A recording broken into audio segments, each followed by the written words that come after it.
अस्सलाम वालेकुम। Insight with आवान। लेकिन आप देख रहे हैं आज एक नया चेहरा, आमिर कासिम। कैसे हैं आप लोग?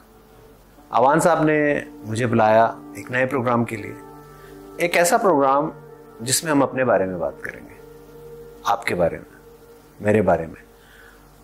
और जब इस प्रोग्राम को हमने डिस्कस किया तो हमने सोचा कि सबसे पहले किसके बारे में बात की जाए। तो मैंने सोचा कि आवान साहब के बारे में क्यों ना बात की जाए, जो ये चैनल बना रहे हैं, जो एक ज़िंदगी गुजार चुके हैं और एक नई ज़िंदगी गुजारने जा रहे हैं। तो हम आवान साहब को बुलाते हैं, उनसे कुछ गुफ्तगू करेंगे, ऐसी गुफ्तगू जो उनके बारे में तो होगी, उनकी आबीती तो होगी, वो अपने बारे में तो बताएंगे, लेकिन ये हम सब के बारे में बात होगी। क्या कभी हमने अपने बारे में बात की? क्या हमने कभी अपने बारे में सोचा? क्या हमने कभी आईने में खुद से बात की? नहीं की ना। लेकिन आवान साहब बहुत करते हैं, अपने आप से बात करते हैं, अपने वालिद साहब से बात करते हैं, हम लोगों से बात करते हैं, दिल की बात करते हैं, और दिल के बहुत अच्छे इंसान हैं। आपने इनके बहुत सारे प्रोग्राम देखे हैं, आगे भी देखते रहेंगे। तो मैं चाहूँगा कि आवान साहब अब वक्त को कैद कर लेते हैं और प्रोग्राम का सिलसिला शुरू करते हैं। तो मिलते हैं आवान साहब से। अस्सलाम वालेकुम सर, कैसे हैं? वालेकुम अस्सलाम, शुक्र अल्हम्दुलिल्लाह। आप सुनाइए कैसे हैं? बस अल्लाह का शुक्र, आपने बुलाया, आपके चैनल पे हम हाजिर हुए, और आपका ये आइडिया, ये सोच बिल्कुल यूनिक है। एक नई बात है कि लोगों के बारे में बात करते हैं, तबसरे करते हैं, ये हो गया वो हो गया, अपने बारे में हम बात ही नहीं करते, अपने बारे में कुछ बताते ही नहीं। तो हमने सोचा कि क्यों ना आज आवान साहब से उन्हीं के बारे में पूछें और एक नफ्सियाती खेल खेलें। शायद बहुत सारे लोग बात करना चाहें, और जो भी बात करना चाहें यहाँ आ सकते हैं, आवान साहब उनसे बात करें। आवान साहब अपने बारे में बताएं, बचपन से लेके अब तक के बारे में बताएं, जिंदगी में क्या खोया और क्या पाया बचपन से अब तक? मुराद बचपन से मुराद जैसे ही आपने आंख खोली, मैं बचपन का खात्मा समझता हूँ जब इंसान 7 साल के बाद होश संभालता है, उसको नजर आना शुरू होता है, धुंधली धुंधली सी यादें होती। तो आपकी जो धुंधली सी यादें कौन सी उम्र से? देखिए, मेरी कोई भी याद धुंधली नहीं है। मुझे आज भी अपना बचपन ऐसे ही याद है जैसे अभी शायद कुछ पल पहले मैं अपने बचपन में था। बेस्ट फ्रेंड मेरे नजरिए के मुताबिक जिससे आप अपने दिल की बात कह सकें, जिससे बात करने में आपको झिझक महसूस ना हो, आपको झूठ ना बोलना पड़े। तो मेरे नजरिए के मुताबिक बेस्ट फ्रेंड वही है जिसे बात करते हुए आप खौफ महसूस ना करें। स्कूल का नाम क्या था आपके? The cathedral. अच्छा, माशाल्लाह। थोड़ा आगे चलते हैं, कॉलेज लाइफ में आ जाते हैं। फर्स्ट ईयर में आप, कौन है बेस्ट फ्रेंड? फर्स्ट ईयर में मेरे बेस्ट फ्रेंड हैं जी शाहिद निजामी। क्या करते हैं आप? शाहिद निजामी हॉकी के बड़े मारूफ कोच, और अब तो रिटायरमेंट के बाद बस हॉकी खेलते हैं। कहाँ पे? गद्दाफी स्टेडियम में।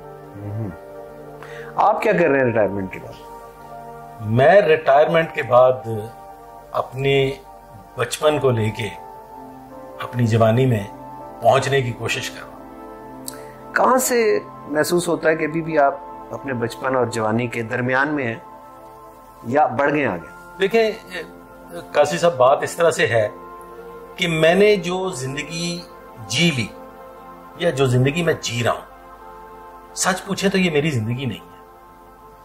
मैं फूलों में, परिंदों में,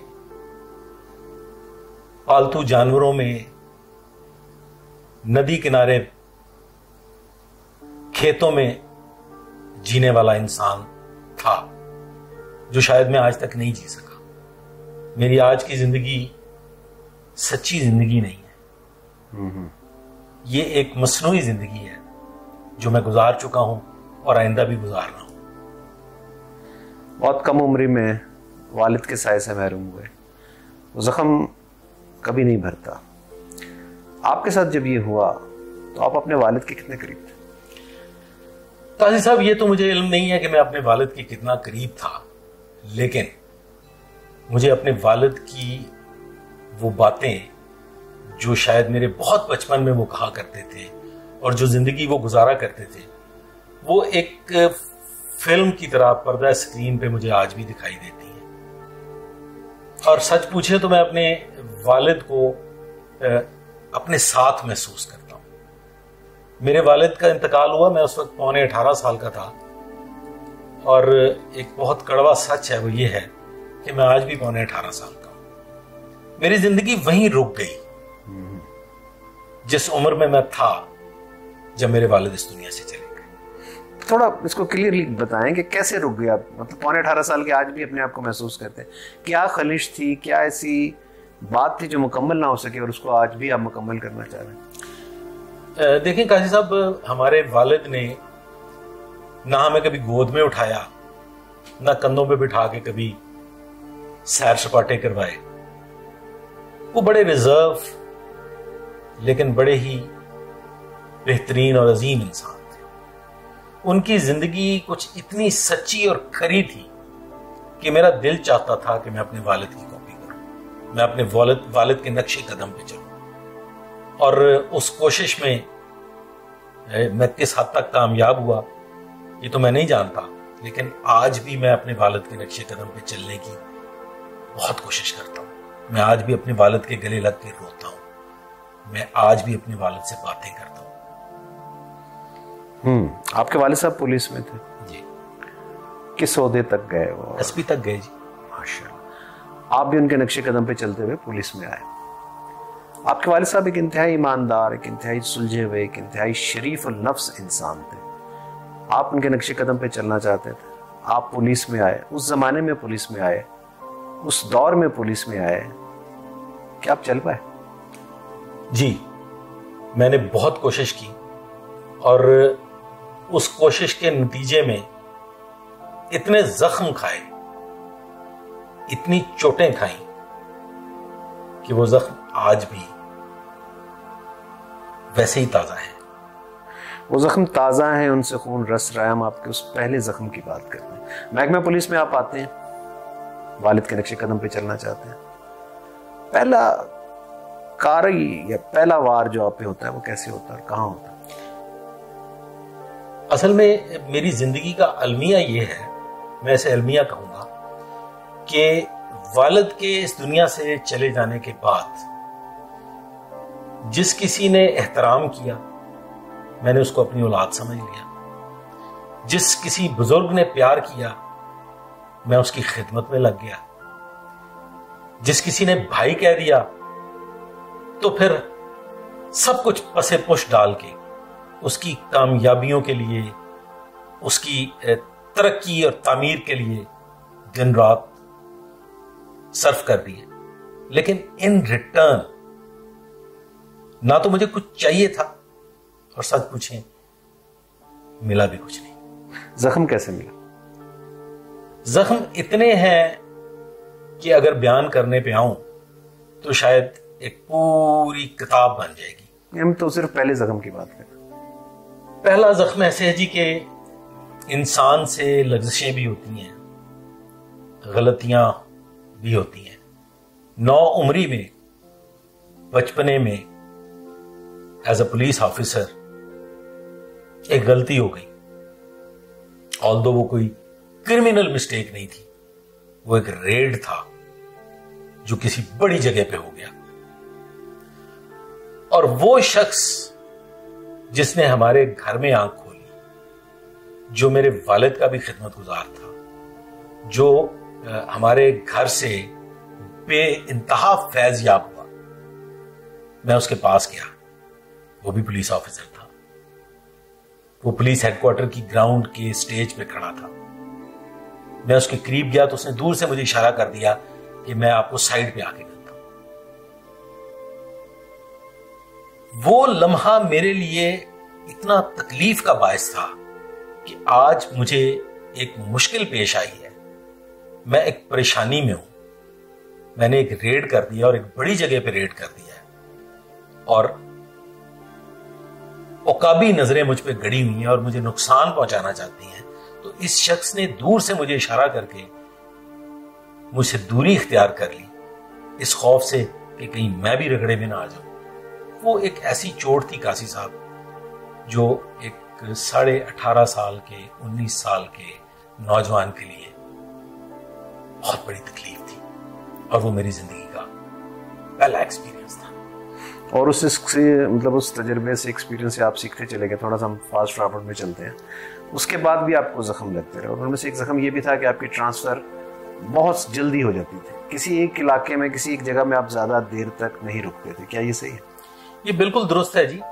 असल में आपको, वो कहते हैं उसके दुश्मन है बहुत आदमी अच्छा होगा, लेकिन वो तन्हा होगा। बात इस तरह से है कि आपको किसी एक जगह पर रुकने के लिए कुछ चर्ब ज़बानी और मुनाफिकत का सहारा लेना पड़ता है। जो मैंने फैसला किया, फाइनली एक स्टेज पे आके मैंने ये खुद से फैसला किया कि अब मुझे इस जमाने के साथ चलना है और कोशिश करनी है कि किसी को तकलीफ ना ही पहुंचे तो बेहतर है। मतलब आप रंग में ढल गए? रंग में इस तरह से ढल गया कि मैंने मुनाफिकत शुरू कर दी। मैं एक 2000, मैं अब सन नहीं बताता, वो फिर बहुत से लोग उसमें, एक वक्त ऐसा आया कि मैं उस वक्त तक अपने आप को एक बेहतरीन पुलिस अफसर समझता था, अपराइट पुलिस अफसर समझता था, एक बेहतरीन क्राइम फाइटर समझता था। मैंने अपनी जिंदगी के तमाम पल क्राइम फाइटिंग में गुजार दिए, लेकिन एक स्टेज आई, उस स्टेज तक मैं मरदूदे हरम रहा। और ऐन उस वक्त के जब मैंने ये फैसला किया कि अब मैंने मुनाफिकत को अपने साथ लेके चलना है, तो मैंने जितना काम अपनी पूरी सर्विस में किया उसको आप एक तरफ कर दें, उसे आप एक साइड पे कर दें। तो मुनाफिकत के बाद जो मैंने अपनी जिंदगी गुजारी, मैंने टके का काम नहीं किया। मैंने अपनी एबिलिटी और अपनी कैपेसिटी का 10% भी नहीं दिया, लेकिन मैं फिर पीर और मुर्शद बन गया। मैं अपने साथियों की, अपने ऑफिसर्स की जरूरत बन गया। तब ये मतलब हकीकत ये है कि नीचे से लेके ऊपर तक और ऊपर से लेके नीचे तक ये सब एक होते हैं, और जो इनमें कोई दूसरे रास्ते पे जाता है ये अपनी डगर को सीधा रखता है। क्लॉकवाइज चलना पड़ता है काशी साहब। अगर आप एंटी क्लॉकवाइज चलेंगे तो देसी जुबान में, पंजाबी जुबान में कहते हैं आपके धंधे पुर जाएंगे। मतलब अगर इसको हम कहें कि ये भी एक धंधा है तो कोई दोगली बात नहीं होगी। ये इबादत है सर, ये जहाद है, और जो कोई भी इसे धंधा बनाने की कोशिश करता है और गंदा करने की कोशिश करता है, तो मैंने फिर उन लोगों को अपनी आखिरी वक्त में सांस की नालियों में सुराख और खुराक की नालियों में सुराख देखे, जहां से आर्टिफिशियली उन्हें जिंदा रखा जाता। तो लेकिन बीच में जब आप मुनाफिक बने तो धंधा तो आपने भी किया ना? धंधा नहीं किया मैंने सिर्फ लोगों को नाराज करना छोड़ दिया, मैंने उफ कहना छोड़ दिया। मतलब आपने कबूतर की तरह आंखें बंद कर? मैंने कबूतर की तरह आंखें बंद कर ली कि राह पे आ जाने थे, वाह पे आ जाने, जो जैसे चल रहा है। मुझे ऐसा महसूस होता था कि जब कोई गलती करता था और अपने काम को सही तरीके से अंजाम नहीं देता था, तो मुझे ऐसा महसूस होता था कि इसने जुर्म किया है और ये इस माशरे का मुजरिम। तो मैं उसको एज ए मुजरिम ट्रीट करता था, जो शायद इस समाज के लिए, इस माशरे के लिए काबिल कबूल नहीं था। नहीं, आप जब उनके साथ शामिल हो गए, उनके रूट पे चलने लग गए। रूट पे नहीं चला, मुनाफिकत की, आंखें बंद करें। उनके साथ मुनाफिकत की, उनके साथ मुनाफिकत की, खुद के साथ नहीं, खुद के साथ नहीं की। खुद के साथ में ऑनेस्ट रहा। सिर्फ मैंने एक्स्ट्रा ऑर्डिनरी जो मैं काम करता था, जो मैं एफर्ट करता था, मैं ना खुद सोता था, ना मैं किसी को सोने देता था, ना मैं खुद घर जाता था, ना मैं किसी को जाने देता था। छोड़ दिया, रूटीन लाइफ में आ गया। रूटीन लाइफ में आ गया, और किसी को फिर जो वो करता है मैंने उसको करने दिया, और किसी को रोका नहीं, चाहे आपके इख्तियार में था या चाहे मेरे इख्तियार में था, चाहे नहीं था। फिर मैंने किसी को शट अप कॉल नहीं दी और खामोशी से देखता रहा कि दाएं बाएं क्या हो रहा है। अच्छा, एक जमाने में लाहौर में बात करते हैं, गाड़ियां बहुत चोरी होती थी और ये टास्क आपको दिया गया जगह जहां आप तैनात थे। तो आपने इस पर तकरीबन 70 to 80% कंट्रोल कर लिया और गाड़ियां चोरी होनी कम हो गई और बहुत सारे गैंग्स आपने गिरफ्तार किए। उस दौरान आपको लालच भी दिया गया, बहुत कुछ किया गया, लेकिन आप नहीं हटे। अब सबसे पहले तो ये बताएंगे कि अब इस तरफ गाड़ियों की तरफ गया, फिर आपने गैंग्स को तलाश किया और फिर लोगों को अवेयरनेस भी दी कि आपकी गाड़ी ऐसे बच सकती है भाई, तो वो थोड़ा डिटेल में बताएं फिर आगे। सबसे पहले तो मैं इस पे आपसे सवाल करना चाहूंगा कि आपको ये किसने बताया? सच्ची बात है, व्यूअर्स सुन रहे हैं, मेरे इल्म में नहीं था कि आज आमिर कासी साहब मुझसे इंटरव्यू करेंगे और ये सवाल करेंगे। मैं खुद हैरान हो गया हूँ कि कासी साहब को ये कैसे पता चला। देखिए बीइंग ए जर्नलिस्ट, ये हम लोग किसी के बारे में जब बात करते हैं या उसका इंटरव्यू करते हैं तो उसके लिए हम एक होमवर्क करते हैं, उसकी डिटेल्स निकालते हैं। मैं आपसे ये नहीं कहना चाहता कि गार्डन टाउन थाना था या जौहर टाउन थाना था, लेकिन आपका एक नाम बना उन गैंग्स के खिलाफ और बहुत सारे गैंग्स ने आपसे हाथ भी मिलाया और आपसे कहा कि भाई जो लेना ले लो, बस चुप कर जाओ। ये सारे वाकयात आपके साथ। मैं सिर्फ ये जानना चाहता हूँ कि ये शुरू कैसे हुआ, मतलब ये वॉर कैसे शुरू हुई? ये वॉर ऐसे शुरू हुई कि लाहौर में एक्स्ट्रा ऑर्डिनरीली कार स्नैचिंग और कार थेफ्ट जो था वो इतना बढ़ गया कि ऑफिसर्स परेशान हो गए।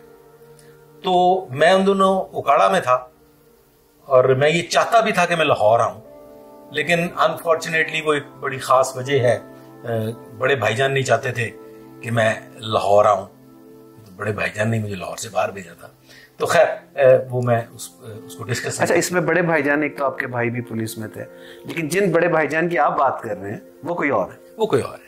सियासत से उनका नहीं, सियासत से भी नहीं है, मतलब आप इसको मिटी पाओ। अच्छा जी, बात इस तरह से है कि मुझे लाहौर आने को ही नहीं दे रहा था और फिर अचानक एक दिन deputy inspector general of police Lahore range का मुझे मैसेज मिला। वो कहते हैं कि जो काम करने वाले ऑफिसर्स होते हैं ना जी, तो मैं आपको इसमें एक मिसाल दे देता हूं कि गधे को खोता भार बड़ा चुकता है, खोते ने शादी का दावतनामा मिलिया तो उन्हें पता चल गया कि मैंने पानी ढोना पड़ेगा। तो जो काम करने वाले होते हैं उन पे बोझ लाद दिया जाता है और वो बोझ उठा भी लेते हैं, क्योंकि हम मौत की हद तक अपने काम से सिंसियर थे और लोग जानते थे कि ये सिंसियरिटी के उस लेवल पे हैं कि ये मर जाएंगे, लेकिन जो टास्क इनको मिलेगा ये वो हर सूरत में पूरा करेंगे। तो जावेद नूर साहब थे, डीआईजी लाहौर रेंज, उनका मुझे मैसेज मिला डायरेक्टली, बहुत से लोग इसकी एविडेंट है। तो उन्होंने कहा जी आप फौरी तौर पे लाहौर पहुंचे और एसपी मॉडल टाउन को रिपोर्ट करें। ये एक ऐसा मौका था जहां पे मैंने इनकार कर दिया। मैंने कहा जी मैं तो ऐसे लाहौर नहीं पहुंचता, मैं डिस्ट्रिक्ट, मुझे पता था क्यों बुलाया जा रहा है।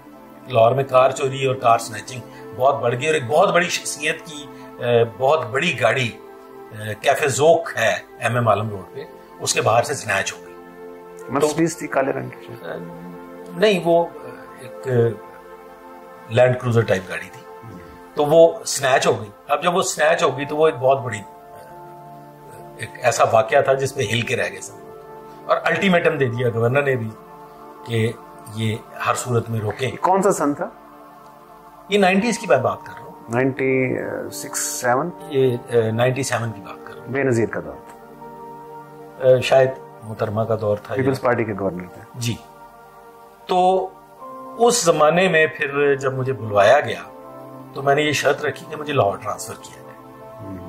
तो वो एक ऐसा वाकया है कि मेरा लाहौर ट्रांसफर भी हुआ, मुझे ओकाड़ा से रिलीज भी किया गया, मतलब वहां से मुझे मेरे रिलीविंग ऑर्डर भी हुए, मेरी लाहौर में रिपोर्ट भी खुद ही हो गई कि मैंने लाहौर में रिपोर्ट भी कर दी है और मैं सिर्फ सिंपली जाके एसपी मॉडल टाउन के पास चला गया। उन्होंने मुझे बताया, आफ्ताब चीमा साहब जो थे वो उस वक्त SSP लाहौर थे। यहाँ पे एक छोटी सी ब्रेक लेते हैं और ब्रेक के बाद वापस आएंगे और इस वाक्य को तफसील से सुनेंगे। वो जब हम लगाते हैं ना तो वो फोकस खराब हो जाता है। नहीं, लेकिन इसमें ठीक है, अभी ठीक है, आप ठीक है। तो एसपी साहब का आपने नाम बताया था, हम वहाँ से आते हैं। ख्वातीन हज़रात, ब्रेक ली, ब्रेक से वापस आए, वहीं से सिलसिला जोड़ते हैं जहाँ से मुनक़ता हुआ था। तो आप बता रहे थे कि एसपी जिनको आपने आगे रिपोर्ट की लाहौर में मॉडल टाउन, जी आफ्ताब एजाज थे वो, एसपी मॉडल टाउन, उन्होंने रिपोर्ट की और फिर काम का आगाज़ किया। और काम का आगाज़ ऐसे किया कि अपने आप को खुद को मौत के मुंह में डाल दिया। इलाका गैर गए वहां पे जाके इंफॉर्मेशंस कलेक्ट की, गाड़ियों को कौन लोग खरीदते थे उन तक पहुंचे, और फिर उन लोगों को वहां उनके घरों से उठाया और पंजाब लेके आए। उस पे बड़े बड़े केसेस भी भुगते, बड़ी बड़ी ऑफर्स भी मिली। माजरत चाह रहा हूँ, पंजाब पुलिस थे जी, आप इलाका गैर गए जी, तो जो मतलब उस वक्त वो सरहद कहलाता था, तो सरहद की पुलिस को आपने अपने साथ मिलाया? नेवर। तो कैसी ऑपरेशंस किए? ये सारे के सारे ऑपरेशंस जो थे ये इंटेलिजेंस बेस्ड ऑपरेशंस थे, और छाता बरदार जैसे दुश्मन के इलाके में जाके कार्रवाई करते हैं, ये कुछ इस किस्म की कार्रवाई थी। क्योंकि उस इलाके में वहां की पुलिस भी कार्रवाई नहीं करती थी, तो फिर वो मतलब वो तो था ही इलाका गैर, वो तो कंट्रोल्ड एरिया ही नहीं था। तो कंट्रोल्ड एरिया के बाहर जब आप कोई भी कार्रवाई करते हैं तो फिर उसके लिए आपको अपनी जान हथेली पे रखनी पड़ती है। तो हमने वहाँ के खासादार और वहाँ के जो लोग थे उन लोगों से मीटिंग्स की, और टेक्निकली ये बहुत लंबा चैप्टर है। हमने उन लोगों को वहाँ से उठाया और पंजाब लेके आए, उनको यहाँ की जेलों की सैर करवाई, इसमें बड़े बड़े भुगतान भी भुगते। एक हमारे आईजी हुआ करते थे, वो भी केपी से ताल्लुक था उनका, और उन तक वो लोग अप्रोच भी कर गए, उस पर भी हमने बड़ी मुश्किलात फेस की। लेकिन अल्हम्दुलिल्लाह सुम्मा अल्हम्दुलिल्लाह, जय को राखे साइयां मार सके ना कोई, हमने 780 भी भुगते, हमने बड़े बड़े मुकदमात भी फेस किए। हम कॉन्वाइज लेके यहाँ से 780 के मुकदमात भुगतने के लिए वहाँ जाया करते थे, लेकिन अल्लाह ताला ने हमें सुरखरू किया और हम कामयाब हुए। और आज भी अगर आप उस ज़माने का रिकॉर्ड स्टैटिस्टिकल जो सारा डेटा है उसको अगर आप एनालाइज करें, तो मैं ये नहीं कहता कि आपने क्राइम जीरो कर दिया था, हमने 90% क्राइम किल कर दिया था अल्हम्दुलिल्लाह। ये आपके बड़े कारनामों में से एक कारनामा है। उसके बाद एक और कारनामा आपका सामने आता है और उसके बाद हम फिर पीछे चलेंगे। फैमिली मैटर्स के केसेस आपके पास बहुत सारे आए, खवातीन के केसेस बहुत सारे आए। आपने खवातीन को बहुत ना सिर्फ रिस्पेक्ट दी बल्कि उनके बहुत सारे मैटर्स, मर्डर तक के मैटर्स सॉल्व किए, और इसमें भी आपका एक नाम बना कि अगर कोई मुश्किल केस है, कोई फैमिली केस है और वो सॉल्व नहीं हो रहा तो सिर्फ और सिर्फ बाबर अवान करेगा। कोई एक आधा केस जो आपके ज़हन में आज भी ताज़ा हो? बहुत से केसेस ऐसे हैं। मैं खवातीन को लेके मैं बहुत सेंसिटिव रहा हूँ हमेशा से, और मेरी कभी खवातीन से बनी नहीं। लेकिन जहाँ जहाँ जब भी खवातीन पे कोई जुल्म हुआ तो मैं सीसा पिलाई हुई दीवार बन के वहाँ उसके सामने खड़ा हूँ। अपनी तबीयत के खिलाफ मेरी नज़र में खवातीन जो थी उनका कभी भी वो पोजीशन वो नहीं हासिल कर सकी। मैं हमेशा खवातीन की बहुत सारी ऐसी गलतियों को लेके, ऐसे मामलात को लेके नाला ही रहा हूँ, लेकिन उनकी मदद का जब भी मौका आया, जहाँ जहाँ भी मैंने उन पर जुल्म देखा है, तो फिर मैंने उसको हल किया और अपनी पूरी ताकत से किया। बहुत से वाक़यात हैं, उसमें कुछ वाक़यात का जिक्र करेंगे ख्वातीन हज़रात।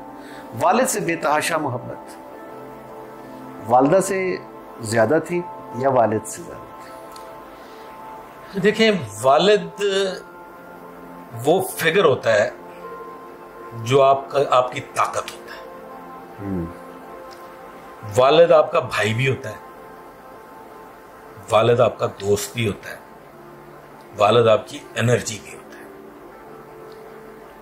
मैं बचपन में मुझे एक खौफ सताया करता था, और मुझे हैरान है मैंने कभी किसी साइकियाट्रिस्ट से भी इस पे बात नहीं की। मैं अपना खुद से ही गुफ्तगू करके अपने आप को मैं चेक करता रहता हूँ। बचपन में when I was 7 or 6 or 7 or 8 years old, तो एक खौफ मेरे ज़हन पे सवार रहता था अपनों के छिन जाने का, वालिदैन के इस दुनिया से चले जाने का। और आप यकीन नहीं करेंगे कि मैं रात के पिछले पहर एक खौफ की सी कैफियत में उठ के रोना शुरू कर देता था कि मेरे वालिद इस दुनिया से चले जाएंगे तो मैं क्या करूँगा। ये 7 साल की उम्र, ये 7-8 साल की उम्र। और ये जो मेरा खौफ था ये फाइनली एक बहुत बड़ा सदमा बन के सच साबित हो गया कि मैं अभी 18 साल का नहीं था। आई वॉज कॉलेज गोइंग, तो मेरे वालिद जो थे वो इस दुनिया से चले गए। मेरे वालिद की ख्वाहिश थी, वो कहा करते थे कड़कदा मंजा, मेरी मैयत भी शान से उठनी चाहिए। ये मैं सुनता रहता था, ये मैं उनकी दुआ जो थी ये मुझे अजबर हो गई थी कि मेरे वालिद क्या दुआएं करते हैं। मेरे वालिद की हमेशा ये ख्वाहिश होती थी कि मैं किसी के सर पे बोझ ना बनूं। मैं इस दुनिया से जब जाऊं तो अपने बलबूते पे चलता फिरता चला जाऊं और मेरा जनाजा भी शानदार हो, मेरी तदफीन भी शानदार हो। कोई साहब मेरे वालिद जब फौत हुए तो मैं रोया नहीं। मैंने अपने वालिद के जनाजे का शानदार अरेंजमेंट किया। मैंने अपने वालिद का जनाजा एक रंगील, वो हमारे गांव की रवायती चारपाइयां होती हैं, वो रंगील पायों वाली एक शानदार किस्म की चारपाई पे और एक खड्डी की बनी हुई डोर उस पर बिछा के तो बड़े शान और शौकत से अपने वालिद का जनाजा जो था वो आखिरी दुआओं के लिए ग्राउंड में पहुंचाया। मैं खुद में साहब गया। मैंने अपने वालिद के लिए बड़ा शानदार, बड़ा बेहतरीन कुशन लगवा के ताबूत बनवाया और बड़े शान से, बड़े इज्जत से, बड़े वकार से अपने वालिद को इस दुनिया से रुखसत किया। जब मैं अपने वालिद को रुखसत करके वापस घर पहुंचा तो जहां उन्हें गुस्ल दिया गया था उस जगह पे बैठ के फिर जो मेरी चीखें निकली हैं वो चीखें आज तक न थम सकी और ना ही मैं उन्हें कंट्रोल कर सका। मैं आज भी अपने वालिद को उसी अंदाज में रोता हूं, उसी अंदाज में याद करता हूं। आज भी अपने वालिद से वैसे ही बातें करता हूं और उनके गले लग के रोता हूं जैसे शायद मेरी बचपन में कभी ख्वाहिश रही होगी। और मैंने जैसा कि पहले आपको बताया था कि 18.5 साल की उम्र में मेरे वालिद इस दुनिया से गए तो मैं बस फिर 18.5 साल पे ही रुक गया। मैं फिर कभी उससे आगे बढ़ ही नहीं सका। और मैं आज तक समझता हूं कि ज़हीरुद्दीन बाबर अवान वहीं रुका हुआ, क्योंकि मेरे साथ मैं वन मैन शो हूं जी का हिस्सा। बचपन से लेके आज तक वन मैन शो। कोई सहारा नहीं बना, किसी ने उंगली पकड़ के ना समझाया ना कुछ बताया। मैंने जो कुछ सीखा वो अपनी गलतियों से, अपनी जाती कोशिश से सीखा और माशरे से सीखा, माशरे के उतार चढ़ाव से सीखा, किताबों से सीखा, तजुर्बात से सीखा। किसी बुजुर्ग ने बिठा के कंधे पे हाथ रख के या सर पे हाथ रख के ना कभी माशरे के बारे में कुछ बताया, ना कभी कोई मददगार बना। असल में देखा जाए किताब ही आपका बुजुर्ग था जी, किताब ही मेरा बुजुर्ग था। तो हम फिर आते हैं 19 साल की उम्र में पहली शादी, 34 साल की उम्र में दूसरी शादी। हाउ?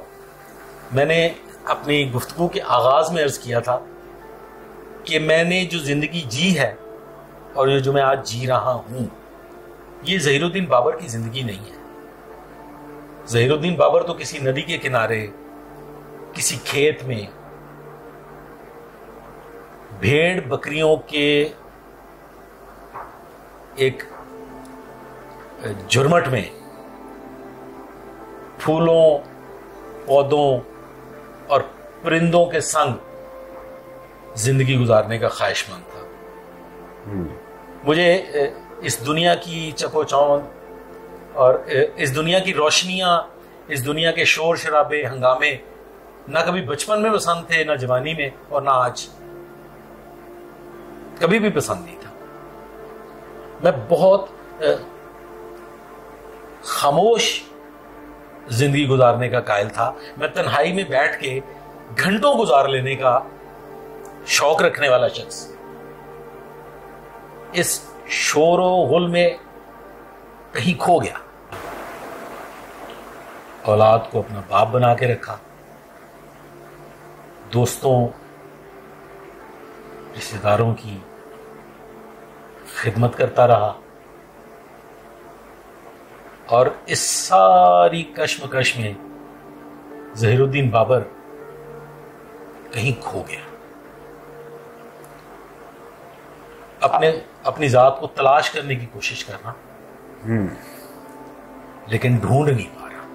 अगर आप किसी को ढूंढें और आपको कोई मिल जाए, कोई ऐसा कंधा मिल जाए, ये जो जितने भी आपके इर्द गिर्द नाखुदा हैं उनको हटाते हुए आप एक ऐसे कंधे तक चले जाएं, तो कौन सा ऐसा कंधा होगा जिसके सर पर आप या अपना सर उसके कंधे पर रख के कुछ कहना चाहें, कुछ बताना चाहें? काशी साहब, मैंने खुद से जुड़े हुए लोगों के बिछड़ जाने और खो जाने के खौफ के ज़ेरे असर सारी जिंदगी गुजारी। जमीनी खुदाओं के हुक्म सुनते सुनते थक गया। मैं मलक साहब के गले लग के लिपट के बस रोना चाहता हूं। मैं अब कोशिश कर रहा हूं कि मैं वो जिंदगी गुजार लूं जो बाकी मांदा कि आखिरी एपिसोड है, जो शायद मैं जीना चाहता था लेकिन मैं जी नहीं सका। ख़वातीन हज़रात, बहुत सी बातें हैं, बहुत से नाजुक पहलू हैं। बाबर साहब की ज़िंदगी का ये पहला बाब था जिस पे हमने कुछ गुफ्तगू की, और भी करेंगे, मज़ीद करेंगे, क्योंकि हम जितनी बातें पूछते जाएं, एक लंबी ज़िंदगी है। हमने शायद अपनी ज़िंदगी, अगर हम 50 साल के हैं तो 20 साल तो सोने में गुजार दिए ना, 25-30 साल। लेकिन बाबर साहब की ज़िंदगी अगर 50 साल की है तो 48 साल इन्होंने जागते हुए गुजार दिए। जिस महकमे में ये थे, ये पाकिस्तान का वो महकमा है कि अगर ये ना हो, अगर ना हो ये, तो बाखुदा आप चैन से सो नहीं सकते। इजाज़त चाहूँगा।